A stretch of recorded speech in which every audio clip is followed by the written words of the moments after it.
बहुत समय पहले की बात है। एक छोटे से गांव किशनपुर में सूरज नाम का गरीब लकड़हारा रहता था। वह सुबह सुबह गांव से थोड़ी दूर नदी के किनारे जो जंगल था उसी में लकड़ियां काटने जाता और वही लकड़ियां शहर में बेच के अपना गुजारा करता था।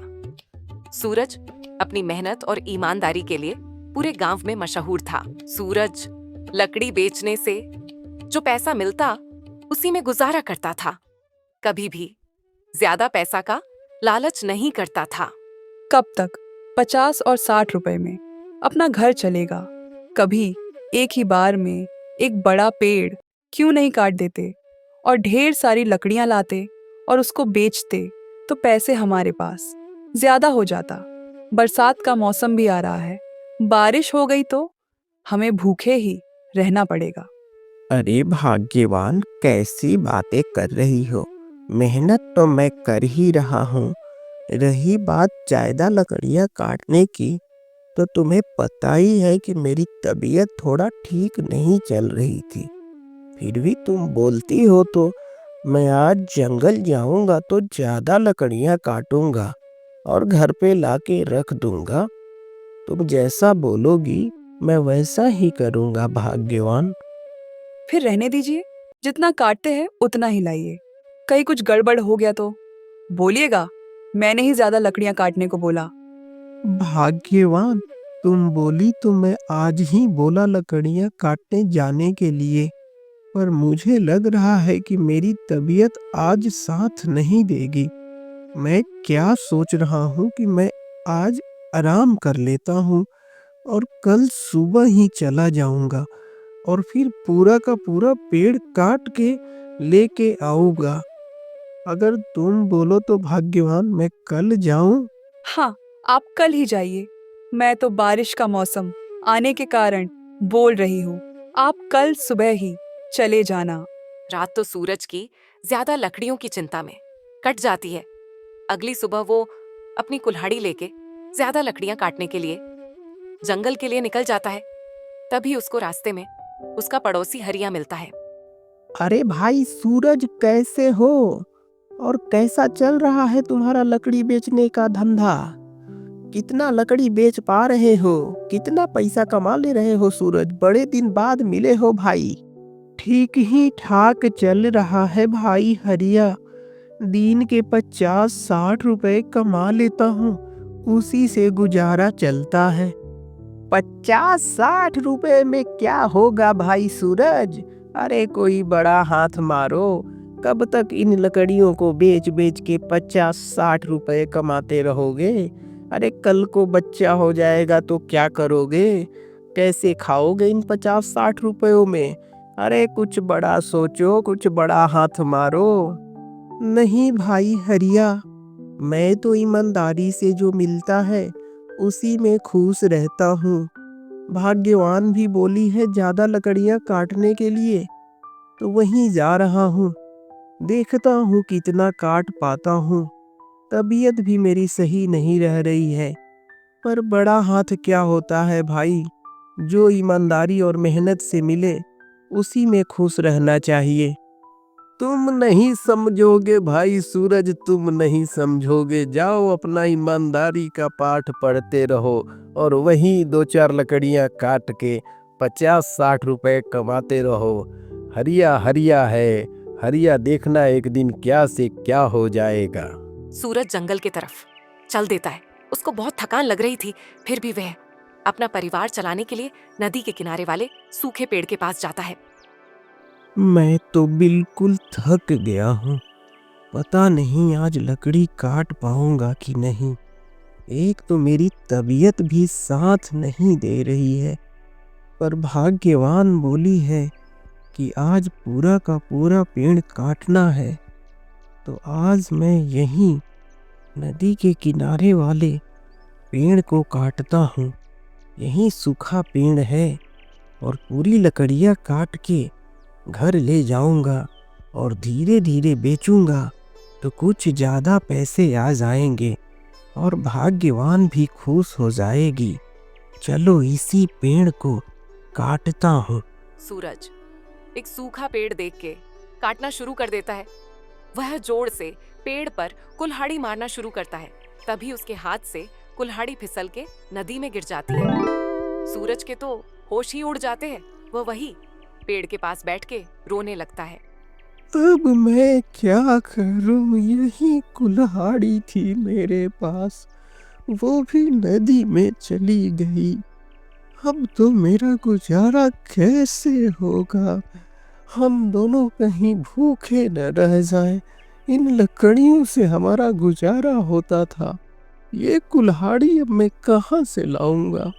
कम से कम 100 रुपए तो इस कुल्हाड़ी के लिए चाहिए। हे भगवान, कुछ तो करो। इस नदी का पानी भी कितना गहरा है, मैं कैसे इसमें जाऊंगा? मुझे तो कुछ नहीं समझ रहा। मैं यहीं बैठे बैठे कहीं अपने प्राण न त्याग दूं। कुछ तो करो भगवान। तभी नदी से एक देवी प्रकट होती है। क्यों रो रहे हो राहगीर? क्या हुआ जो इतना दुखी हो और रोए जा रहे हो? आप कौन हैं देवी? मैं इस नदी की देवी हूँ। मुझे तुम्हारी करुणा भरी आवाज बाहर लेके आई। बताओ, मैं तुम्हारी क्या मदद कर सकती हूँ? प्रणाम देवी, मेरी कुल्हाड़ी इसी नदी में चली गई है। अगर आप उस कुल्हाड़ी को ला दें तो मैं जीवन भर आपका उपकार नहीं भूलूंगा। हे देवी, कुछ तो कीजिए मेरे लिए। तुम रो मत, मैं तुम्हें अभी तुम्हारी कुल्हाड़ी लाके देती हूँ। तुम यही रुकना। ये लो तुम्हारी कुल्हाड़ी। अब तो खुश हो? नहीं देवी, मेरी कुल्हाड़ी तो लोहे की थी। ये तो सोने की कुल्हाड़ी है। ये मेरी कुल्हाड़ी नहीं है देवी।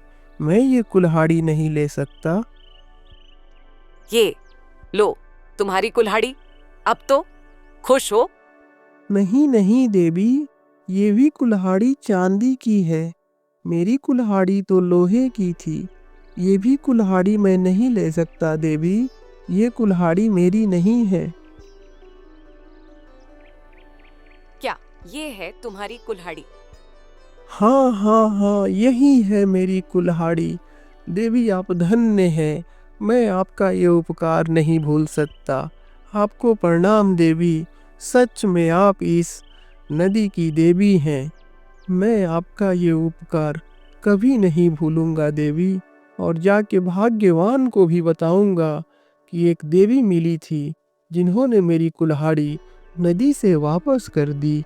जय हो देवी आपकी। लकड़हारे, मैं तुम्हारी सच्चाई और ईमानदारी से अति प्रसन्न हूँ और मैं तुम्हें तीनों कुल्हाड़ी देती हूँ। सोने की कुल्हाड़ी तुम्हें किसी भी मुश्किल परिस्थिति से बाहर निकाल देगी। बस एक बार मुझे याद करके जो भी चीज तुम्हें डरा रही है उसके सामने घुमा देना, फिर सब अच्छा होगा। चांदी की कुल्हाड़ी तुम्हें कभी भी गरीब नहीं होने देगी और तुम्हारी कुल्हाड़ी पर भी मेरा आशीर्वाद है। अब तुम कम समय में ज्यादा लकड़ियां काट लोगे। सूरज वहां से तीनों कुल्हाड़ी लेके घर के तरफ लौट जाता है। रास्ते में उसके गांव के लोग मिलते हैं। उनको जब पूरी बात बताता है तो वो भी आश्चर्यचकित हो जाते हैं। अरे वाह भाई सूरज, वाह, तुम्हारी तो किस्मत ही बदल गई। अब तो तुम गांव के जाने माने हस्ती बन जाओगे। थोड़ा गांव पे और हम लोगों पे भी ध्यान रखना सूरज। वाह भाई सूरज, वाह। जब ये बात हरिया को पता चलती है तो वो सूरज के घर जाता है। अरे बाप रे, ये तो सच में इसके पास कुल्हाड़ी है। मैं भी जाता हूँ नदी के पास, देखता हूँ मुझे भी कुल्हाड़ी जरूर मिलेगी। हरिया भी एक कुल्हाड़ी लेके नदी के किनारे जाता है और वहां पहुंच के कुल्हाड़ी नदी में फेंक देता है और रोने का नाटक करके वहीं बैठ जाता है। तभी नदी से देवी प्रकट होती है तो वह बोलता है कुल्हाड़ी नदी में गिर गई है। तभी देवी नदी में से उसको सोने का कुल्हाड़ी लेके दिखाती है। हाँ हाँ देवी, यही है मेरी कुल्हाड़ी। तुम झूठ बोल के सोने की कुल्हाड़ी मांग रहे हो, धूर्त इंसान। चले जाओ यहाँ से, कोई कुल्हाड़ी नहीं मिलेगी। हरिया सर झुकाए घर लौट जाता है।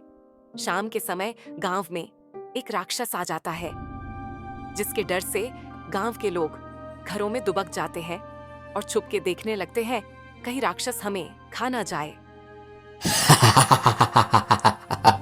एक एक को खाऊंगा, एक एक को खाऊंगा, बारी बारी से आओ, एक एक को खाऊंगा, रोज एक एक को खाऊंगा। भाग्यवान, आज हमारे पास सब कुछ है उस नदी वाली देवी की कृपा से, जो उन्होंने कुल्हाड़ी दी थी। आज हमारा घर कभी भी पैसों की कमी महसूस नहीं करता है भाग्यवान। लेकिन ये संकट हमारे पूरे गांव पे है और ये सोने की कुल्हाड़ी जरूर हमारी रक्षा करेगी। आज मुझे मत रोको, अब जो भी होगा मैं उस राक्षस के सामने जाऊंगा, या तो मरूंगा या तो इस कुल्हाड़ी से जरूर ऐसा चमत्कार होगा कि उस राक्षस को कुछ ना कुछ तो जरूर होगा जो यहाँ से वो भाग जाएगा। मैं जा रहा हूँ भाग्यवान, तुम डरना मत, मैं जरूर वापस आऊंगा। राक्षस के सामने जा रहे हैं और बोल रहे हैं डरना मत, अब तो वो देवी माँ पे ही भरोसा है। सूरज हिम्मत करके सोने की कुल्हाड़ी लेके राक्षस के सामने जाता है। ये कौन आ रहा है सोने की कुल्हाड़ी लेके? सोने की कुल्हाड़ी से नहीं मानने वाला मैं, सोने की कुल्हाड़ी लेके इसको खा जाऊंगा। तभी सूरज देवी का नाम लेके सोने की कुल्हाड़ी राक्षस के चेहरे के सामने फेरने लगता है। ये मेरी आंखों से कुछ दिख क्यों नहीं रहा? इस मानव ने इस कुल्हाड़ी से मेरी आंखों में क्या कर दिया? ये कैसी कुल्हाड़ी है? इसने मेरी आंखों की रोशनी गायब कर दी। भागना पड़ेगा, मुझे भागना पड़ेगा। सूरज की हिम्मत और सोने की कुल्हाड़ी ने गांव को राक्षस से बचा लिया था। ये बात जब राजा के सैनिक राजा को बताते हैं तो राजा सूरज को राजमहल बुलाते हैं। सूरज जी, हम तुम्हारी हिम्मत की दाद देते हैं। आज से तुम सारे गांवों के लिए राज्य रक्षक के रूप में काम करोगे। ईमानदारी, मेहनत और सच्चाई से बढ़कर कोई धन नहीं होता। अगर कर्म सच्चा हो तो किस्मत का साथ मिल ही जाता है। और भी रोचक कहानियों के लिए इस चैनल को लाइक, शेयर और सब्सक्राइब जरूर करें। नमस्कार।